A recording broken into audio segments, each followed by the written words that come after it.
All right, Player of the Year. I know we're going to disagree on this one, and I'd like to see who you picked. Well, my Player of the Year so far, and I'm going to go with Homestead this time, is Zach Terrell, the quarterback at Homestead. I'm not sure how you can argue with 77% completion percentage, 19 TDs, 0 interceptions, and 1,241 yards. Up until last week, I believe he had more touchdown passes than he had incomplete passes. Now he's got 22 incompletions, so he's kind of slacking off a little bit in comparison to 19 TDs. But I can't imagine that there's a better football player for a better team, accomplishing more this year in the state of Indiana than what Zach Terrell is doing. So you said, I interpret it, I'm looking at Player of the Year, not so much as talent-wise, although this guy's talented, but valuable-wise. I think this guy, Todd Fricke, who's my Player of the Year here in the midseason, I think if you pulled him off Garrett, you're going to have some trouble.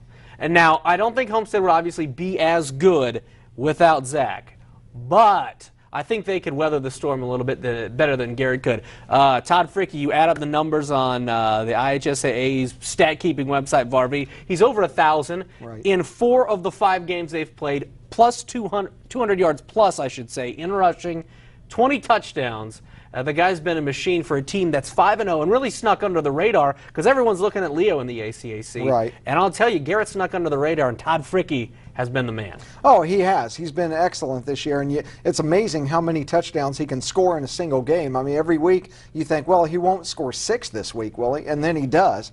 So you're right. Todd Fricke's been incredibly valuable to Garrett. They wouldn't be the team that they are without him. But, you know, somebody has to take the snaps at Homestead and complete all those passes, and Zach Terrell's doing it.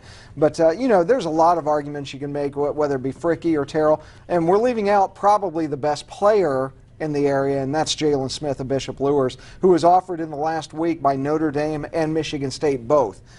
So, you know, there's so many players that you could look at. Sam Dellinger's a linebacker of South Adams, 5.5 sacks, 3 fumble recoveries. He's having an incredible year for a really good team as well. And Isaac Griffith, who you mentioned earlier at Homestead, has been magnificent. 25 receptions for 481 yards and 14 TDs. So there's a lot of names you can throw out there, but, you know, we'll just have to agree to disagree. I'm sticking with Zach Terrell as my guy. I'm surprised. I was waiting to see reigning News Sentinel Player of the Year, Tavon Hurst. How about 907 yards, 12 touchdowns. Obviously, defenses are focusing on him more, but still really carrying the load for the Bulldogs. Oh, he's been very, very valuable. New Haven's kind of dropped back a bit. They lost to Carroll recently. He had the slow game the first week. He just hasn't been as spectacular as some of these other guys that we're throwing out there. But he's having a very good year, and they've got a tough matchup this week in hosting Columbia City. So that'll be interesting to see what happens there.